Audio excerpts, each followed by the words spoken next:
Olá, meu nome é Maria Josi, sou aluna do segundo ano vespertino do curso de Edificações e hoje vamos apresentar o trabalho do tema abordado é Sistema Escritor. Apresentação do nosso sumário e os componentes do nosso grupo são Evelyn, Fernanda, Joyce Vieira, José, Lidiane, Thaís, Maria Dulce e eu, Maria Josi. Agora vamos falar um pouco sobre o que é sistema escritor. Bom, o sistema escritor, ele também é conhecido por sistema urinário. E o que é sistema escritor ou sistema urinário? Sistema escritor ou sistema urinário, ele é um sistema do nosso corpo que é responsável pela tirada de substância em excesso no nosso organismo. E também é responsável pela eliminação de produtos tóxicos do nosso metabolismo. Ou seja, ele contribui ativamente para a manutenção da osmostase por meio da produção de urina. Assim, ele, possamos dizer que garante o equilíbrio do meio corpo interno. Ou seja, do meio interno do corpo.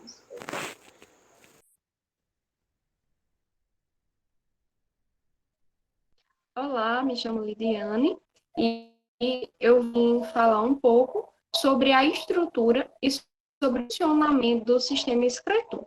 Então, como é possível ver aí na imagem, no slide, o sistema excretor ele é formado por 2 rins, 2 uréteres, uma bexiga e uma uretra. E em relação ao funcionamento, né, como é que o sistema excretor funciona para que haja a eliminação, né, como a gente já viu, que é a função principal desse sistema. Então, o funcionamento ele passa por todas essas partes que constituem o sistema excretor, se iniciando inicialmente nos rins. Né? Então, os rins, eles são formados por uma cápsula constituída de tecido conjuntivo denso, uma região cortical e uma medular. E nessa região cortical dos rins, nós encontramos a maior quantidade de néfrons. Né? Os néfrons, eles são responsáveis pela formação, são neles, na verdade, né, que ocorre a formação da urina. Em seguida, passa-se para os uréteres, que é possível observar, né, que de cada rim sai tipo um canal, né, observa-se uma saída de um uréter, que se trata de um tubo musculoso de aproximadamente 14 centímetros.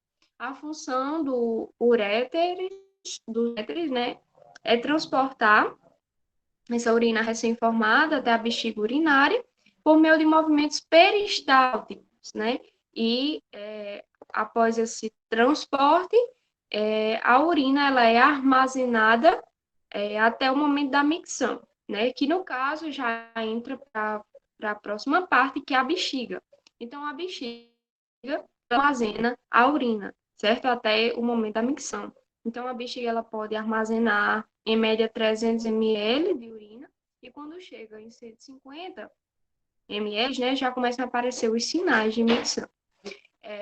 Depois da bexiga, por fim, tem a uretra, né, que é o tubo responsável pela eliminação, é responsável por levar a urina para fora do corpo, né, nesse momento. E também a diferença da uretra masculina, né, a uretra do homem e da mulher, porque dos homens é maior do que a feminina. E também pelo tamanho reduzido da uretra feminina e também pela sua proximidade com a região anal, isso propicia, de certa forma, né, doenças infecciosas com mais facilidade nas mulheres.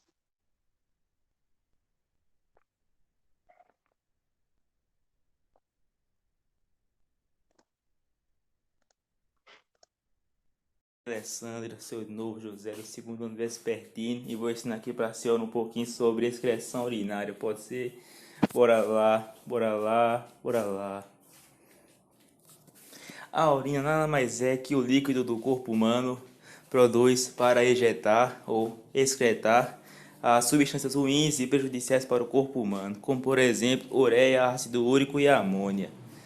Esse processo de urina se inicia lá nos rins, que servirão como uma espécie de filtro para as impurezas no sangue, que se localizam nas veias e artérias do rim e que são filtradas, expelidas e enviadas para a bexiga urinária, que da bexiga é enviada para os canais uretrais pelo uréter para a uretra, que é expelida para o corpo humano para fora. Uma coisa importante de se citar é que a urina serve como controle das concentrações plasmáticas de íons, como por exemplo, controle das concentrações de potássio, cloreto de sódio, entre outras coisas do corpo humano. Claramente que eu também irei falar sobre a composição da urina, que é nada mais é que 95% de água e 5% dos elementos prejudiciais ou substâncias ruins para o corpo humano, como ureia, ácido, fosfato, potássio, magnésio, entre outros. Uma coisa importante de se citar é que a composição da urina é muito afetada pela qualidade da alimentação do ser humano e da sua quantidade de líquido ingerido. Por exemplo, se a pessoa consome comidas enlatadas, derivadas ou qualquer tipo de alimento que é comumente prejudicial à saúde, a coloração da urina claramente não será mais clara, será mais escura ou amarela, chegando até ser vermelha em casos de doenças no sistema urinário, como infecção urinária, entre outros, o que poderá causar, por exemplo, sangramento no ato de urinar. Porém, se a pessoa consegue manter uma boa alimentação saudável, beber muitos líquidos como água e etc., muito provavelmente ou normalmente a urina tende a ser uma coloração mais clara ou até mesmo transparente. Duas doenças que podem acontecer, no ato de urinar, por exemplo, é a proteinúria, que é a perca excessiva de proteínas no ato de urinar, e a glicosúria, que é a perda excessiva de glicose no ato de urinar. É só isso, Alessandra. Meu nome é Joyce Souza Vieira e eu vou falar um pouco sobre a excreção do CO2. Bom, o gás carbônico ele é proveniente do metabolismo dos lipídios e glicídios durante a respiração e é excretado durante a expiração. A inspiração ela ocorre através da contração do diafragma e dos músculos intercostais, proporcionando a entrada de ar para os nossos pulmões, enquanto que a expiração ela ocorre através do relaxamento do diafragma e dos músculos intercostais, proporcionando a saída de ar rico em gás carbônico do nosso organismo, como podemos ver na imagem ao lado. É isto. Bom, meu nome é Maria Dulce, faço parte do 2º ano vespertino e irei falar um pouco sobre o suor. Bom, na pele, especificamente na derme, estão localizadas várias glândulas chamadas sudoríparas, as quais produzem o suor. Bom, essas glândulas são constituídas por uma parte anovelada onde é produzido o suor e um duto onde esse suor irá ser eliminado para a parte externa do corpo, chamado duto excretor. Ou seja, essas glândulas produzem o suor e a partir desses dutos vai ser expulso, eliminado, excretado o suor, que é chamado duto excretor, e termina num poro da pele. Bom, mas como esse suor é produzido? Na parte anovelada, ela fica muito em contato com os vasos sanguíneos, retirando assim o excesso de água, de ureia e de sais minerais. Por isso, o suor possui esse sabor salgado, devido à presença desses sais minerais. Mas como isso acontece? A gente pode perceber que enquanto está em dia quente ou a gente fez alguma atividade física, o nosso cérebro manda um aviso, um estímulo para essas glândulas, fazendo que as mesmas umidifiquem a nossa pele e resfrie o nosso corpo. Ou seja, vai ter muito mais sangue na superfície da pele sendo resfriado, fazendo com que a temperatura do nosso corpo e, consequentemente, do nosso organismo fique normal, ou seja, 36,5, que é o normal. Acima disso, pode ocasionar a morte de algumas células. Então, esse suor vai ser eliminado na superfície da pele e evaporado rapidamente, acontecendo assim, tirando esse calor do nosso organismo e ficando a temperatura normal, baixa novamente.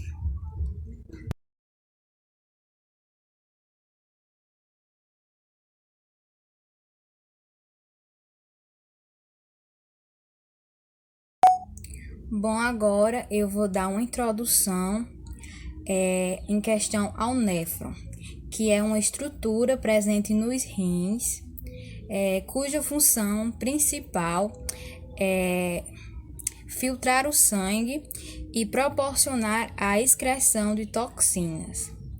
Bom, como eu havia falado no começo, o néfron não é uma célula, e sim uma estrutura. É uma estrutura compacta, ou seja, pequena, que grosseiramente falando parece um pouco com um zíper, só para a gente ter uma ideia. Além disso, é a partir do néfron que o rim desempenha sua função. E só para a gente ter uma ideia, a gente possui mais de aproximadamente 200 mil néfrons em cada rim, que estão distribuídos de maneira homogênea na região do córtex e também da membrana renal. Bom, o néfron possui duas regiões distintas, o glomérulo, onde ocorre a filtração glomerular, e o tubo longo.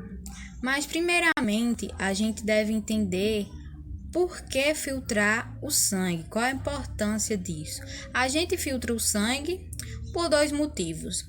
O primeiro é excretar substâncias toxinas, podemos assim destacar principalmente os compostos nitrogenados. E o segundo motivo é a manutenção do equilíbrio da concentração de solutos do nosso organismo. Uma coisa que é muito importante, estabelecer esse equilíbrio. A partir dessa imagem, a gente pode ter mais uma noção de onde fica o glomérulo, onde ocorrem todas as situações, o tubo longo, que está aí destacado. E só lembrando que essa é uma breve introdução, que vai ser mais abordada essa parte do néfron, na parte dos rins e também na parte que vai vir posteriormente, que a aluna integrante do grupo irá mais aprofundar isso. E essa foi, espero que tenha gostado.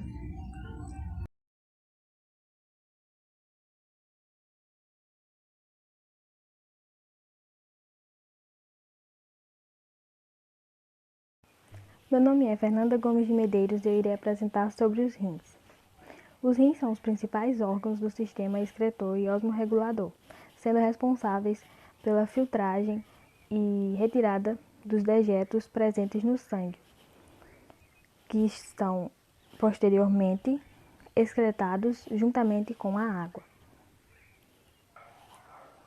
Os dois rins nos humanos são localizados um de cada lado da coluna, sendo o direito abaixo do fígado e o esquerdo abaixo do baço, tendo acima de cada um uma glândula suprarrenal.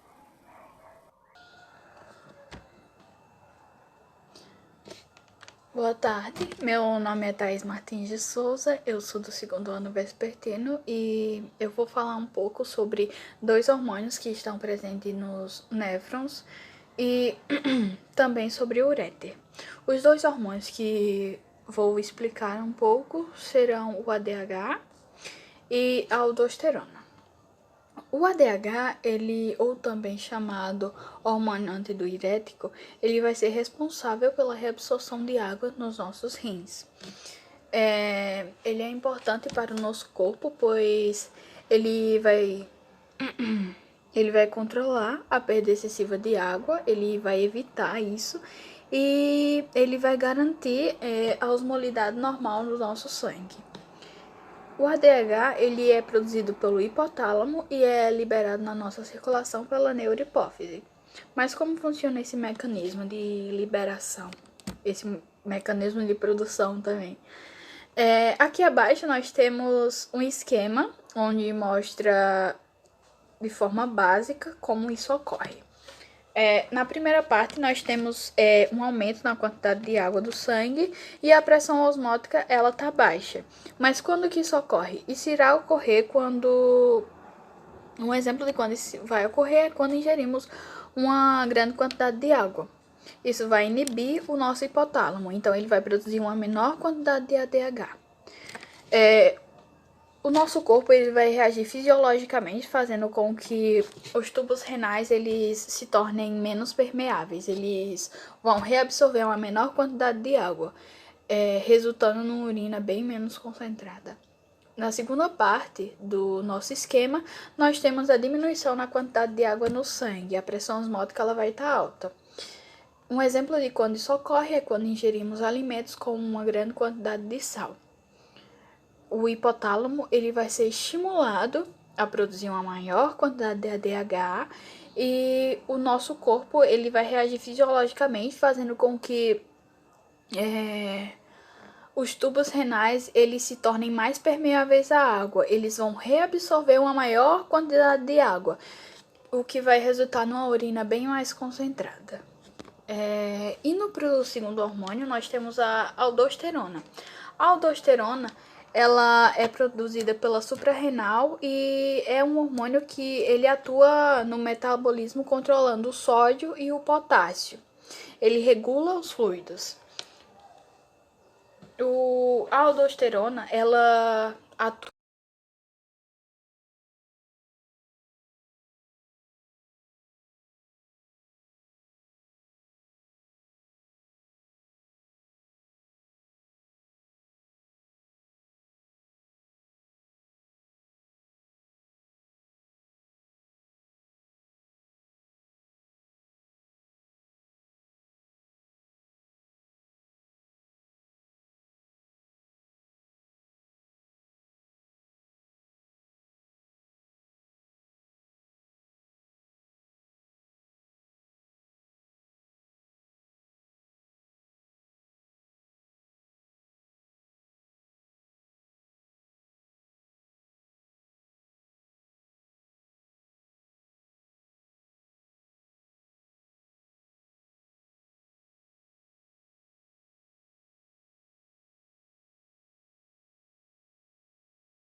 E aí, Alessandra, Eve aqui do segundo vespertino, e eu vou explicar a função da bexiga e da uretra. A bexiga, ela serve para armazenar a urina que vem através dos ureteiros, que são esses tubinhos aqui. E ela também consegue armazenar até 800 ml de urina. A uretra, ela se encontra na bexiga e a função dela é conduzir a urina para fora do corpo. Nos homens, a uretra termina no pênis e na mulher termina na vulva.